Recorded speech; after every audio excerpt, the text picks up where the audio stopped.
Why we need to choose VKR Logistics. బయట మార్కెట్‌లో ఇన్ని లాజిస్టిక్స్ ఉండగా, ఇన్ని కొరియర్ సర్వీసెస్ ఉండగా, ఇన్ని ట్రాన్స్‌పోర్టేషన్స్ ఉండగా, వీకేఆర్ లాజిస్టిక్స్‌ని మేము ఎందుకు చూస్ చేసుకోవాలంటే సింపుల్‌గా చెప్తాను చూడండి. బయట వాళ్ళతో మాకు డిఫరెన్స్ ఏందంటే, నేను డైలీ మినిమమ్ ఒక 4 విజిట్స్ అన్నా కంపల్సరీ చేస్తాను. ఈ విజిట్స్ నేను ఎందుకు చేస్తానంటే, బయట మార్కెట్‌లో ఉండే ఛాలెంజెస్ ఏంటి? ఆర్‌టీఓస్ ఎలా వస్తున్నాయి? డెలివరీస్ ఎలా చేస్తున్నారు? అసలు ఆర్‌టీఓస్ పర్సెంటేజ్ ఎంతుంది? ఆర్‌టీఓ అంటే సింపుల్‌గా చెప్తాను చూడండి, రిటర్న్ ఆర్డర్స్. అంటే మీరు ఇక్కడి నుంచి పంపించిన ఆర్డర్స్ రిటర్న్ రావడము ఆర్‌టీఓ అంటారు.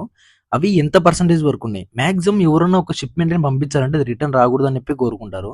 సో, ఆ రిటర్న్ రాకుండా ఉండనీకి మేము మా దగ్గరున్న బెస్ట్ సర్వీస్‌తో రిటర్న్ రాకుండా మేము అక్కడి నుంచి షిప్‌మెంట్ అక్కడే డెలివరీ అయ్యేటట్టు చూస్తాము. ఎంత ప్రాబ్లమ్ వచ్చినా కూడా. సో, మా దగ్గర రిటర్న్ ఆర్డర్ ఉంటది. బట్ చాలా పర్సెంటేజ్ తక్కువుంటది. బయట మార్కెట్‌లో 60% రిటర్న్ ఆర్డర్స్ ఉంటే, మా దగ్గర మాత్రం ఎంత కాదన్నా 20% లేదా 10% మాత్రమే ఉంటది. అండ్ నేను స్పీడ్‌డెల్ ఫౌండర్‌తో కూడా ఈరోజు మాట్లాడినాను. సార్‌కి ట్రాన్స్‌పోర్టేషన్ లోడ్ ఉంది. సార్ ఎప్పటినుంచో పాస్ట్ 20 ఇయర్స్ నుంచి సార్ ఈ ఫీల్డ్‌లో ఉన్నారు.